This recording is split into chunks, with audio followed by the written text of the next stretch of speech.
Hello everyone, welcome to Nihongadas and welcome to another video of Nihongadas Off Track. This is the first video of the year within this series of Nihongadas Off Track, so I hope you like it. Today is February 23rd and it's the birthday of two important personalities. On one hand, the current emperor, Naruhito, who turns 63 today.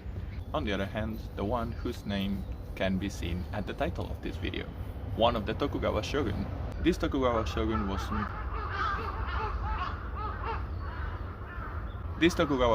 was not as famous as Tokugawa Ieyasu, but it was pretty curious, so I wanted to tell you more about it. Today, let's talk more about Tokugawa Tsunayoshi, also known as the Dog Shogun. Let's start! Tsunayoshi, the Dog Shogun.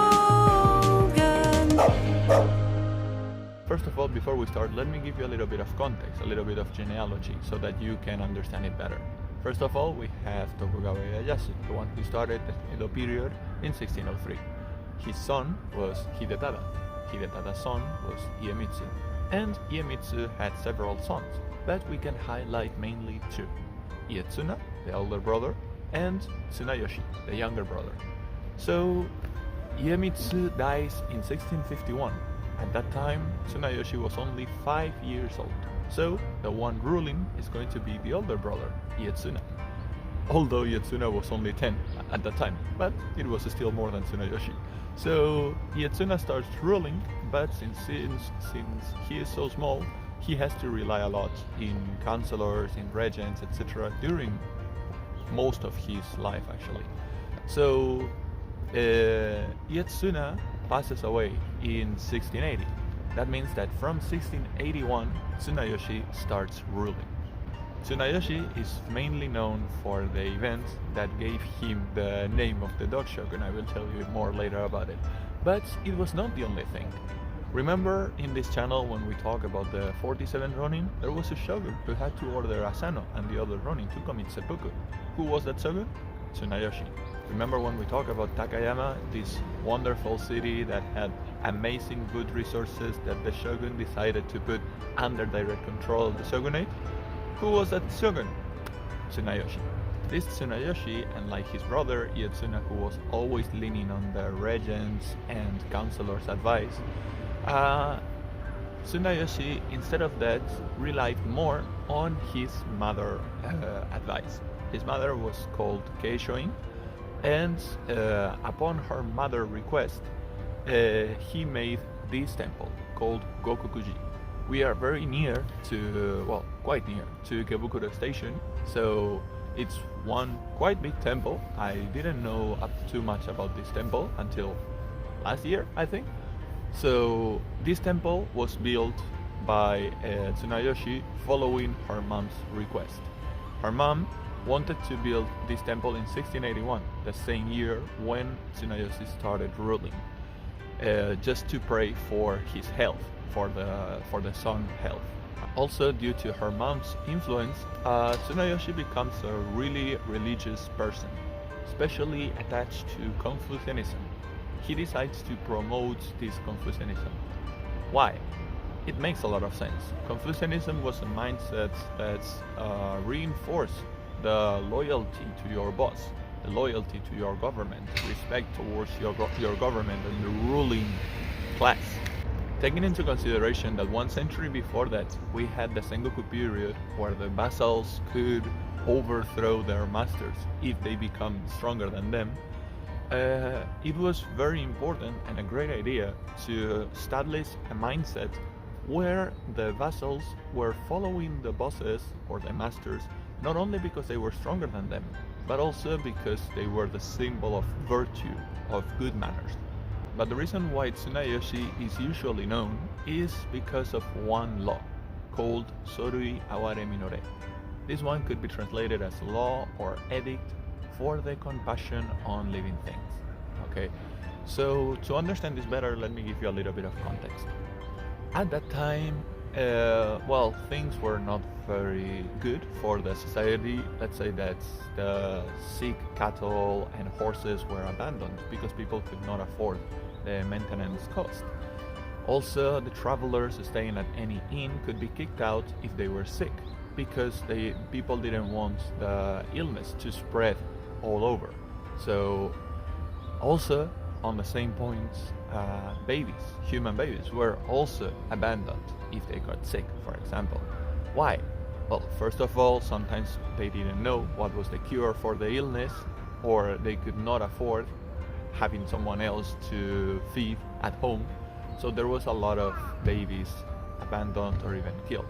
So unfortunately, the chance of a newborn to grow up enough to become an adult was not that big. There was a huge chance of the baby dying before that. So with all this situation in mind, what was Tsunayoshi's edict about? First of all, he bans abandoning pets and babies.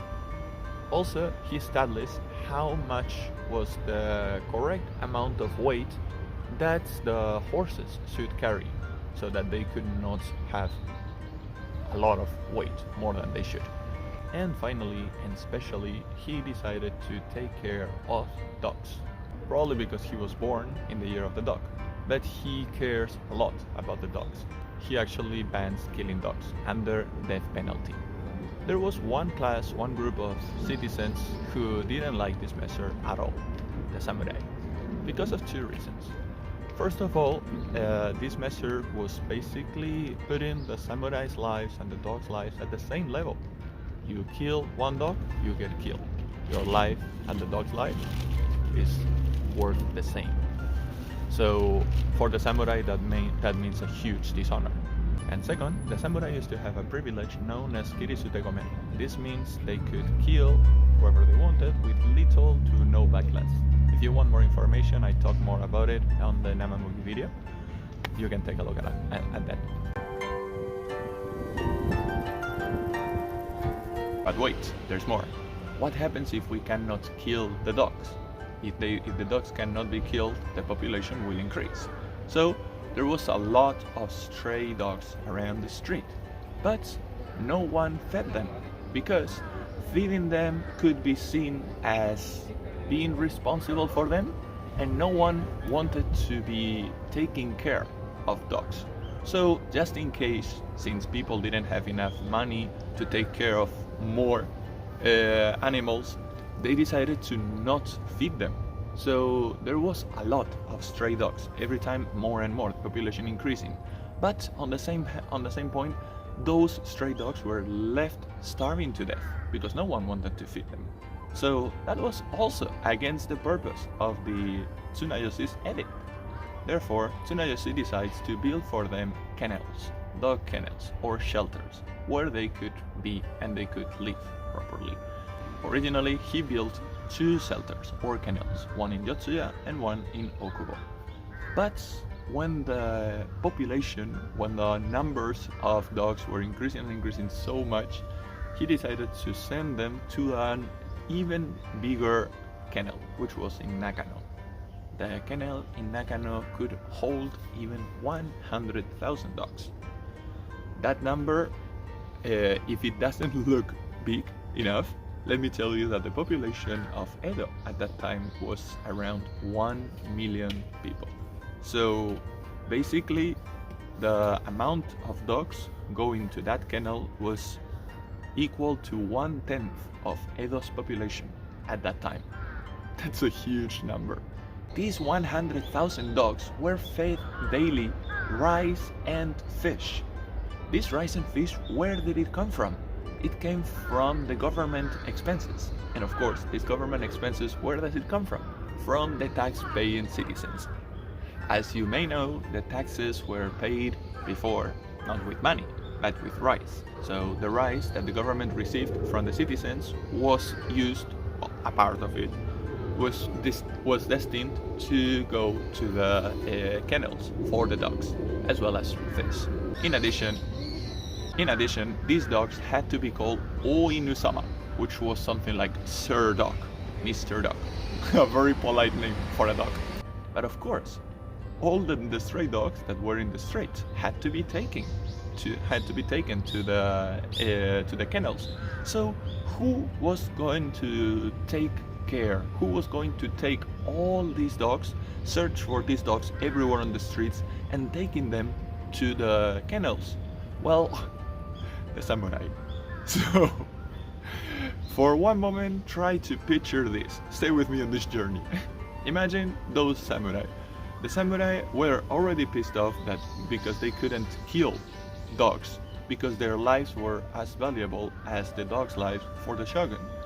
And now, these samurai that were born to die in battle, that have been training his bushido, they were training all their life, ready to die in battle, ready to give their life honorably.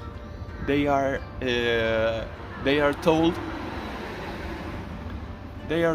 to not fight any war, to instead walk around the city, find dogs and stray puppies and take them to the kennel.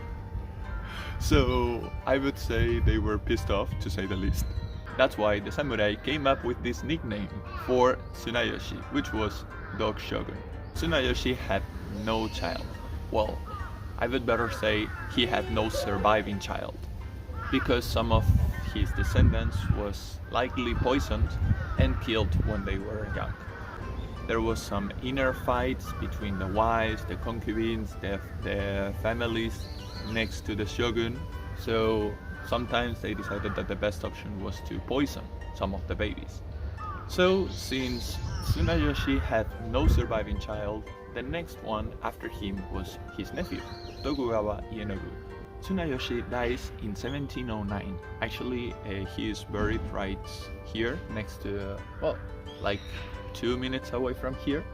I couldn't access the cemetery. I wanted to film it, but apparently if you are not a person concerned with some of the people buried there, you cannot access. So I was near the cemetery, but I couldn't see the cemetery. I could only see the mausoleum gate of Ietsuna, which is the older brother of Tsunayoshi.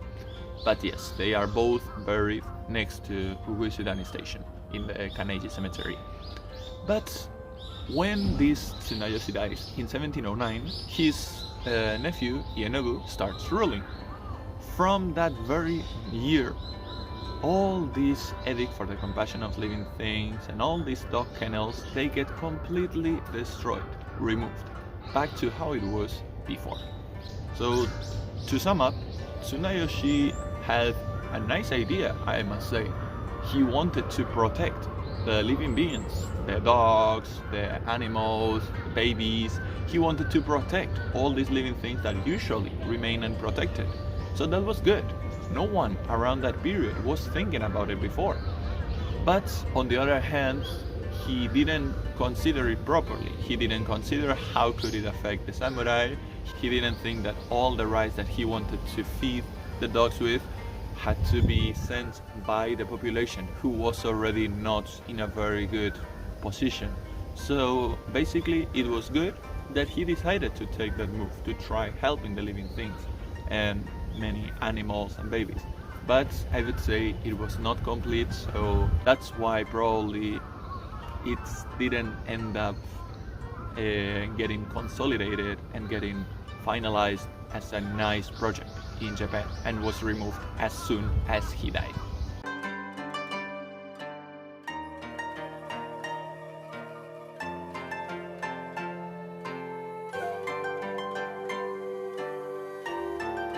Anyway, that's all for today. I really wanted to be in front of the place I wanted to show, just in case, as usual. But as I told you, the cemetery, I couldn't be in the cemetery for obvious reasons.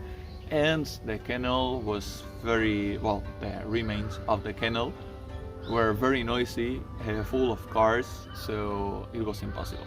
I decided to take this quiet place, which is like 2 minutes away from the Kaneji Cemetery, where both Ietsuna and Tsunayoshi, as well as many other Tokugawa, are also buried. I think the Nippori area, Uesudani, Ueno, it's always a very nice and quiet area to record videos. I end up filming my videos here all the time. But anyway, hope you liked the video, and as usual, if you liked it, remember to leave your like, comment, subscribe, etc. it's always really helpful. Anyway, thank you very much and see you next time. Bye bye.